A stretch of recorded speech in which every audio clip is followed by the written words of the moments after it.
Guardian has this new Labour bill, which is I say new. I think the last government's, plural, 3 times they tried to bring it in. This is the landlords in England and Wales face ban on rental bidding wars. It's the same law that's going to stop the so-called no-fault evictions. This is your territory, Lynn, because you work in this area. Yes, so I work in this area from two different points of view. So I'm a landlord myself, but also I work in public sector housing.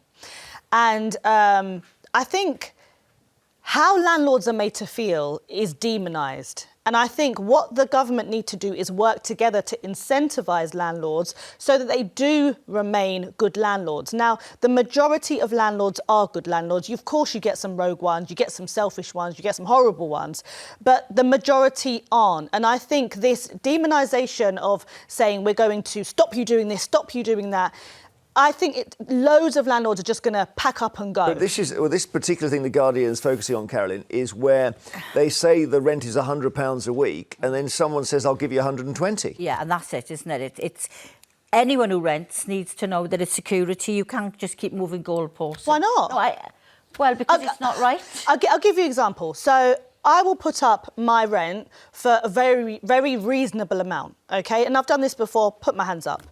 And because the government, Labour and Conservative, have completely failed in building enough properties, there is an influx in people who require properties. There's not enough stock. So I will have 20 people wanting to come and view my flat.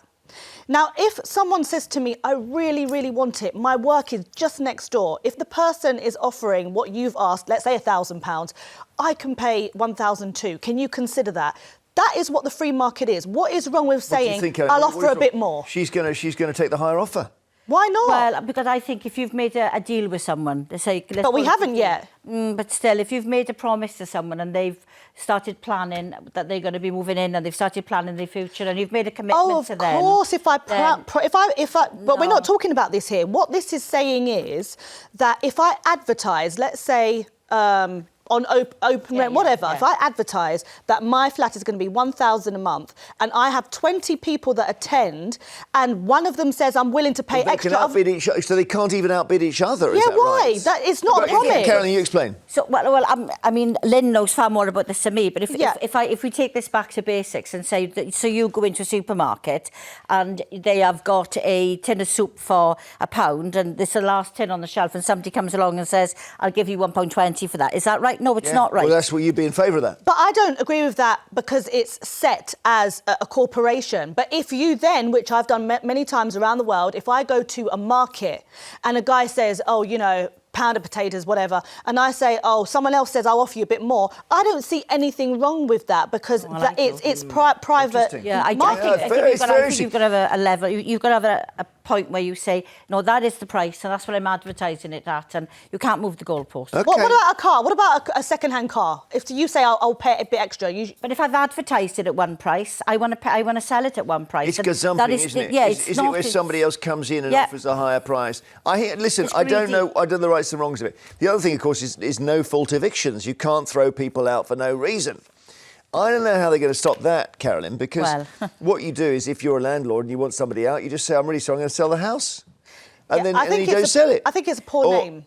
You think that's appalling as well? I think it's a poor name. Yeah. I think it's a very provocative name that gets people emotionally evoked about something. OK, so if we look at the word eviction, it's to kick someone out of their house because, generally speaking, they haven't paid their rent, antisocial behaviour.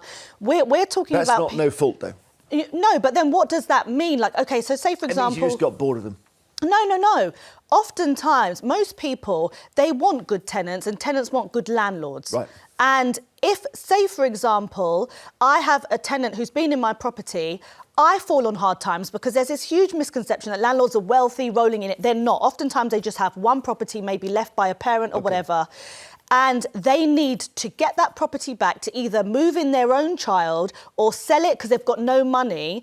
Why then should they be held to ransom that they can't sell their property? Why not allow landlords to say, look, I'm sorry, your time's up. Well, it doesn't work like that because in housing law, you have to go through a system. You have to go through the court. You have to give the tenant the right time, the right notification and whatever. This is about, there's got to be a reasonable reason why. If you want to sell your house, then there is a process. If someone is a bad tenant, there is a process. No fault eviction is when somebody decides, maybe because somebody's offered more money to move back in, to get you out, to get someone in. Okay. That is the problem here. All right, let's move on, but that's a very interesting discussion. It's all noted.